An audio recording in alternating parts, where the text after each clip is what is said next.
Hey, what's up guys? Welcome back to the channel. Today I've got a little bit of a masterclass on how to trim an aquarium. We're gonna cover a variety of different plants, from stem plants to carpeting plants, and I'm gonna kind of do a live video where I walk you through the entire process. So don't wanna waste much more of your time. Let's get started.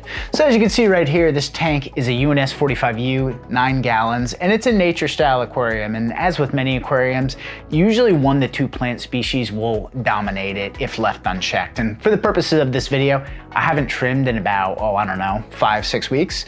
So as you can see, the Ludwigia Super Red has like totally taken over, and the HC Cuba carpet is super thick and is actually on the verge of floating away. So you really want to trim this ahead. And the general order of operations is do the least disturbing, least messy things first, and then work your way up to the messier things. So we're gonna start with our stem plants, but whenever I'm doing any sort of trimming or maintenance, you always wanna drain down at least a little bit of the water. And we wanna shut the filter off, of course. Alexa, turn off 45U filter. I've got all my equipment on smart plugs, which are connected to my home assistant. Highly recommend that. All right, so we're just gonna drain a little bit of the water so we're not splashing around. And I always remove a little bit of debris in that process. This tank sheds a lot of foliage for some reason. I'm not entirely sure why, so I'm constantly having to clear the inflow. And that's probably a good amount. If you drain too much, you're not really gonna see how the plants are oriented, so you don't want to drain too much. All right, so like I said, we're gonna start with the least messy processes. And for me, that's gonna involve the Ludwigia. So tools I've got today, I've got my UNS curved scissors. These are great, kind of my go-to workhorse. And then for a little harder to get in areas, I've got the UNS spring scissors. And I always like to have sort of a tray when I'm trimming stems, because a lot of the times I'm replanting, or maybe I wanna give some away to local hobbyists. So have a little tray to lay things out. And then this is kind of for scraps and stuff like that. All right, so we're pretty much gonna hack down this Ludwigia. So I'm left-handed, but trimming makes you ambidextrous. So I'm going in with my right hand.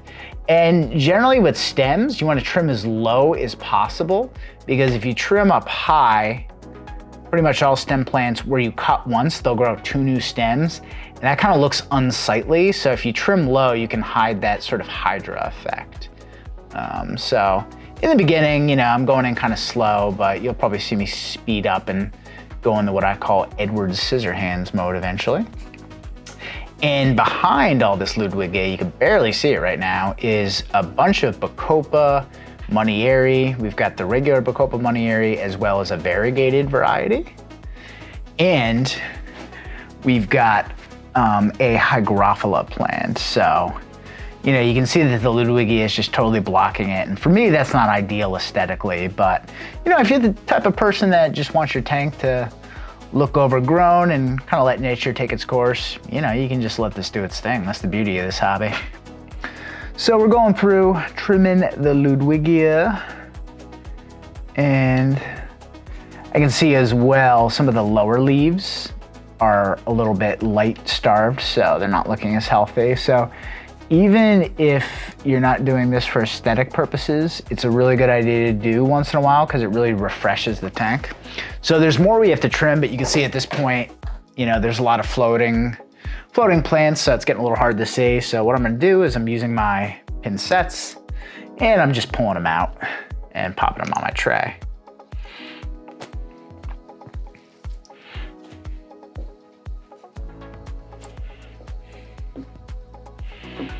All right, you can see we got a lot of debris in here as well. All right, almost back to the trimming. Let's get some more of these floaters out. You can see the fish are like, what's going on? I'm sure they really appreciated the canopy, but it'll be back sooner than they realize. All right, so now we're getting to the back, which can be a little bit tricky. Again, you wanna cut as low as possible, but for those plants in the back, it's kind of more forgiving, because even if that little hydra, and I can actually demonstrate what the hydra looks like. So you can see right here, at some point this plant was trimmed, and you've got that little hydra effect right there coming from there. So, it's not the most aesthetic, but if you have enough plants, it really doesn't matter. All right, going back in. Taking out the Ludwigia. Such a crazy name, Ludwigia. And again, just trying to trim kind of low so I get nice tall plants. And what we're probably gonna do, this is a common technique that I think a lot of beginners don't realize is really important. We're gonna replant a lot of these. And you know, that's gonna give us that dense effect. So, you know, I'm a big fan of green aqua, like many folks in this hobby. And, you know, if you are hobbyists like that, well, they're not hobbyists, they're professionals. You know, if you've got a gallery you gotta maintain, you don't wanna just like trim your tank down and have it look like crap for, you know, 3 weeks or so, because that's kind of the expectation is when you do a really big trim on your tank, it's not gonna look optimal for a few weeks, right? It's gonna take some time to regrow.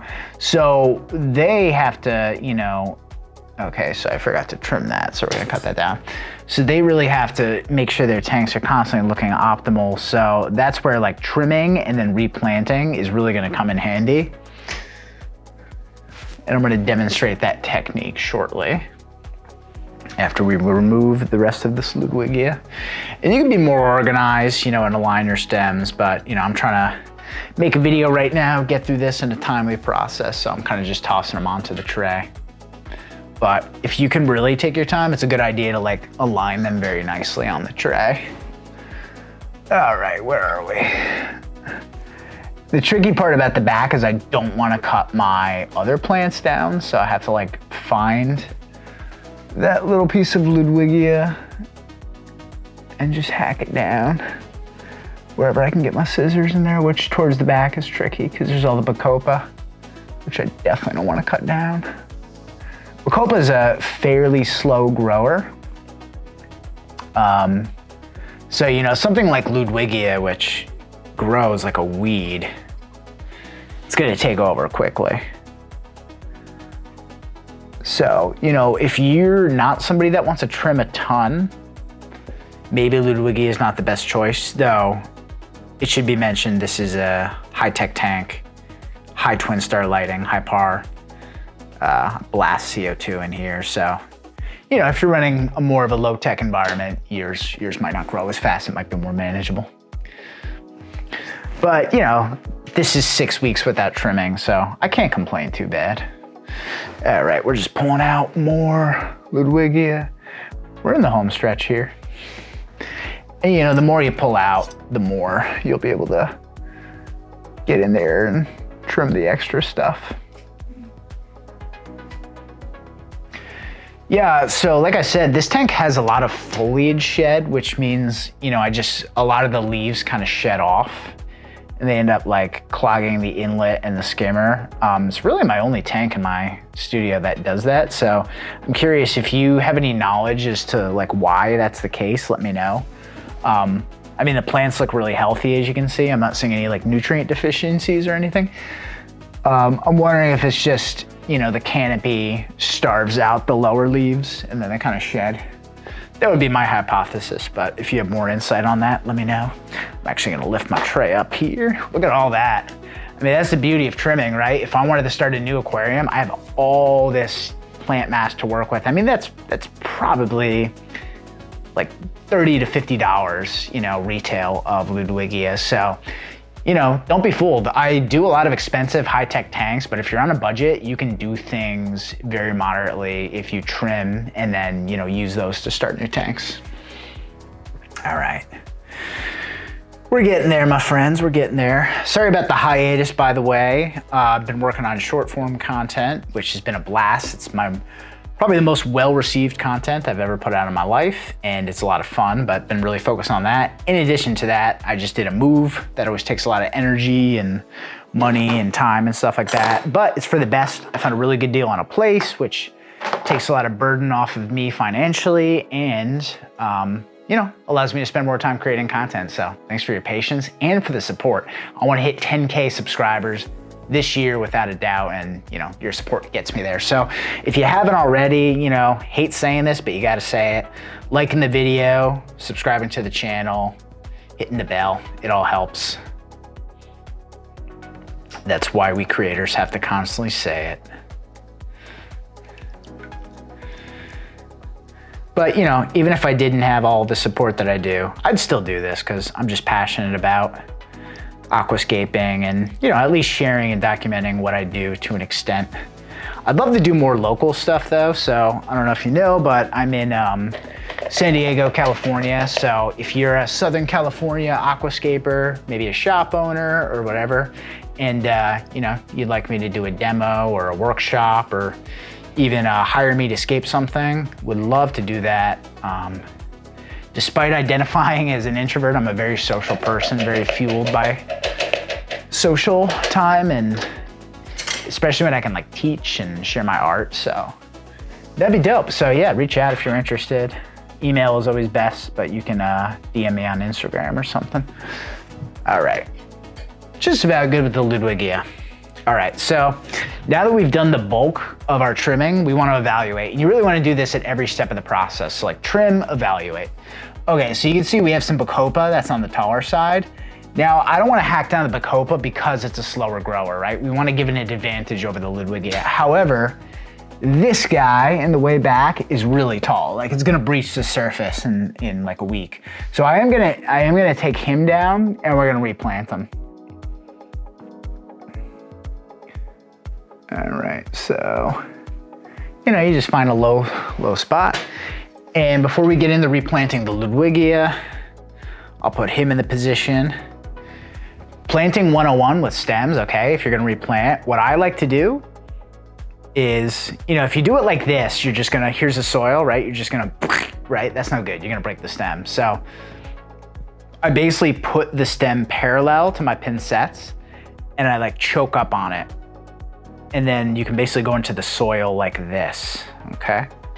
So we're gonna put this right over here. You plant nice and deep. Et voila. There's that, my friends. Okay, so in that evaluation period, I realized there's some more foliage debris. So I'm gonna just get rid of that real quick. You always wanna have a few nets around when you're doing maintenance of varying sizes. This is my shrimp net, which is great for a tiny 45 centimeter tank like this. And it's good for like spot removing debris. And of course, for catching little shrimp. So I was saying I moved only a couple blocks away, which was awesome. But you know, moving aquariums is a freaking nightmare. So I did take down a couple, the 60 centimeter Iwagumi behind me, quite notably. Made a YouTube short on that process. And I took down another couple, but I moved a bunch, including this one. And yeah, just like catching all the livestock is such a pain in the butt. But we got through it. And I'm very grateful to be in my new space. Absolutely love it. And I'm excited to scape new stuff, you know? So we got the 60 centimeter open now, like, that's gonna be dope. All right, so things are looking pretty good. I'm gonna replant some of this Ludwigia to make things look more dense, but you know, we'll leave some out as well because I wanna give that Bacopa some space to kind of fill in a little bit, because ideally I'd like more of a balance between the red and the green.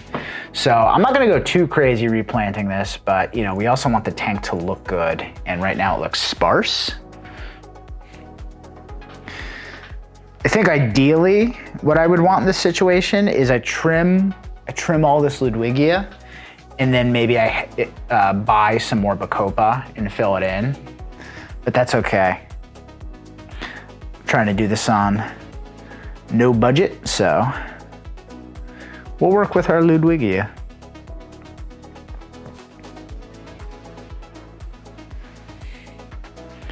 Okay, so I'm just going in with that technique I showed you where you choke up.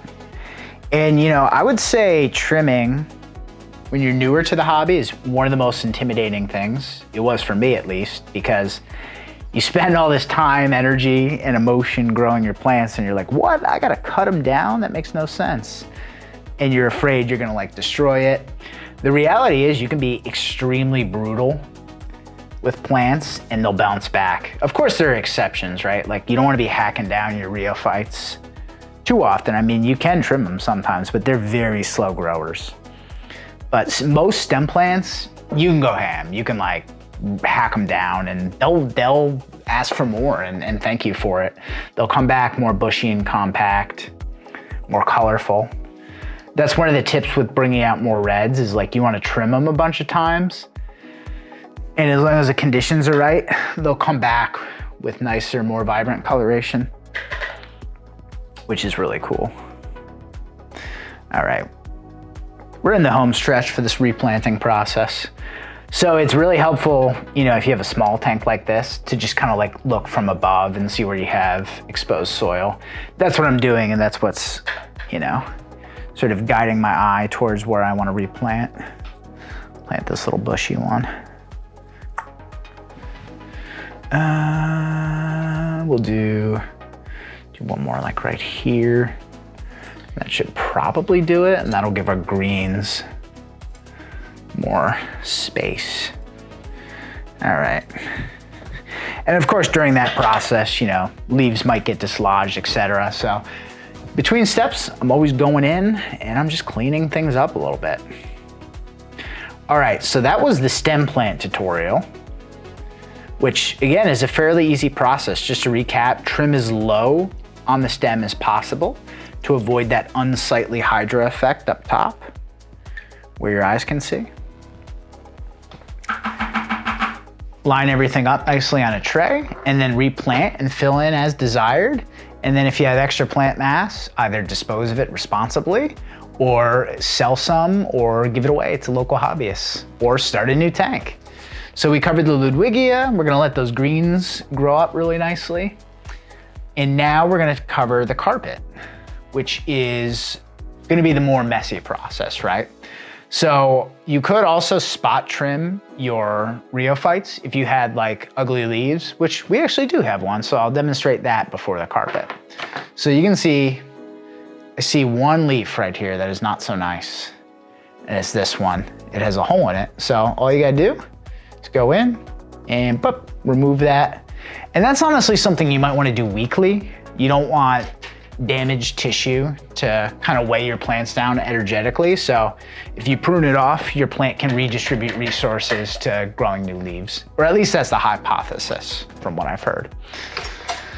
All right, I'm gonna get this out of the way, pop that on our table, and it's carpet trimming time. Okay, all carpets are essentially trimmed the same. Some you can be a little bit more brutal with, others you might want to be a little bit more delicate with. HC Cuba, it's one of the finest, tightest carpets, so you can be fairly brutal with it. However, you just want to be careful not to lift it up from the carpet. So one potential beginner mistake is when you're trimming, you're like pulling things up. Avoid that motion, right? Just make little cuts and just, you know, trim it down that way. So we're gonna start with these. We might eventually use these as well. And this is where being an ambidextrous trimmer comes in handy. We're gonna go back and forth. I'm a lefty, you know, that's why I'm such a crazy human, but also a very creative human. So really that's best for me, but you know, currently this is gonna be the better angle, so I'll go in like that. All right, name of the game is start wherever you like and let chaos ensue. I kind of like to go at an angle so we can grab the front. And again, you just want to make sure you're not like dislodging it from the soil, because Cuba in particular is highly prone to floating up. Number one, if you let it grow too high, and number two, you know, if you put upward, if you pull upward with force. So during the move, some of the soil kind of shifted, so that's why this area looks bare, but the Cuba will take over very, very soon and we won't see that soil. But for now, we've got some exposed soil. Not the end of the world. Oh, it's the one lone red cherry shrimp. There he is. I caught all the cherries in my, you know what? We'll let him do his thing. This tank has a bunch of crystal reds, but I had to catch all my red cherries when I was moving the 60 centimeter, and that was the one guy I missed, so I just quickly popped them in here. But they won't breed with the crystals, so you won't get like weird phenotypes, because crystals are a totally different genus. They're Caridina, and the red cherries are Neocaridina. All right, so as you can see, kind of like shifting sides is really helpful. And whenever you trim a carpet, my advice is to take it as low as possible, because if you just trim like the top off, what's gonna happen is over time, the undergrowth is gonna die off basically. And that can also lead to floating carpets, which is the last thing you want unless you're Aladdin. That was my dad joke of the day. So yeah, just trim it nice and low, and you can see we're uncovering some yellow growth because that's your light starved sections. So in uncovering that, it's gonna look ugly for a little bit, but we kind of hack it down and then allow for new healthy growth, which is what we want. So yeah, I'm just going in there being brutal. And as you can see, very messy process, right? So if you were to start with this, that would not be good. There'd be like debris all over the place. Your visibility would be obscured. So that's why it's really important to save this step for last. Even if I had to like clean the glass and stuff like that, which I don't today because this tank is very well balanced and I did it earlier in the week, I'd probably do that before I trim the carpet. Even that is less messy than this. So with a small tank like this isn't a bad process, but if you had like a larger tank that was fully carpeted, get prepared for an hour or two of work. That's where I recommend popping a podcast on, popping me on your YouTube in the background. Even if you're trimming your tank at home, it's kind of fun to have a trimming video like this going on in the back, get some tips. So yeah, just get in that flow state and do your thing. I'm a big fan of drinking coffee when I have a lot of maintenance to do. It just kind of gets me excited, gets me feeling creative and motivated. It is a lot of fun, but feel free to imbibe in whatever your poison is. So what I also like to do is take a step back frequently when I'm trimming and scaping in general. And yeah, you can see we've made good progress. I want to tackle a little bit more towards the mid-ground, but I'm gonna go through one more time with these scissors and really make sure that I've done my job. Because again, one beginner mistake is being afraid to trim too much. And then you spend all this time doing a trimming session, and if you just trim the very top of the carpet, 2 weeks later, you're gonna have to get back in there again. So it's you wanna use this time wisely, right? Because I call this deep maintenance. You don't wanna be doing this weekly or every 2 weeks, in my opinion, right? I like a balanced lifestyle where my maintenance doesn't take me more than a half hour total for the week. And that's between 3 to 5 tanks. I can get through pretty quickly. So this is the type of maintenance you don't want to do, too often, or your scape life balance is going to be off. So when you do it, commit and do it right would be my tip that I'm delivering in a fairly long-winded way. Okay.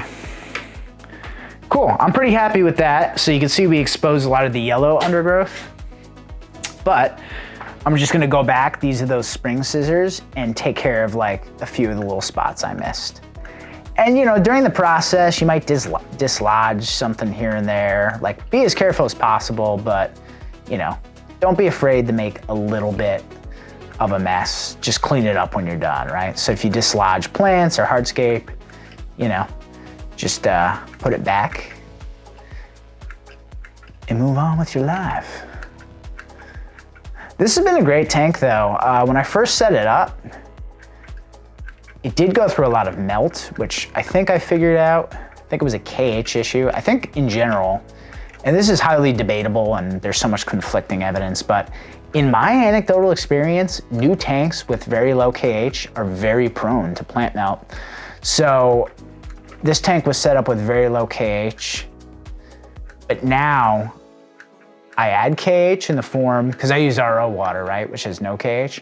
I add KH back to the water in the form of baking powder. And I run a KH of 2. And my tanks seem to be stable. This one's stabilized after I did that. So that's my hypothesis, is that if you're running high CO2, which is gonna cause the pH to go down really low, I think having a KH buffer there helps prevent melt. I noticed rheophytes are particularly prone in the beginning to that. So that's my hypothesis. Let me know your thoughts. I watched Luis Navarro's workshop on the Green Aqua channel a few months back, and that's his approach as well. He likes to run some KH. So when I saw that, I was like, I'm gonna give that a try, and I believe I'm having good results because I just scaped the Dutch scape for the Buce plant channel. Started that with KH, and so far, like, no melt at all, other than the expected, you know, a little bit of crit melt here and there, but nothing unreasonable. Cool. So yeah, guys, the trimming for this tank is complete. So the next step is to just kind of like scoop all of these trimmings out, which, you know, it's probably gonna take me about 15 minutes or so with the fine little trimmings. And then after that, you wanna do a pretty big water change, clean everything up, fill the tank back up, and that's it. But that's it for the trimming tutorial. Hope you guys learned a lot. If there was anything unclear or if you have additional tips, questions, let me know down below in the comments. And it's good to see you guys again. Lots more content coming this year in 2025, so stay tuned. Thank you so much for the support thus far.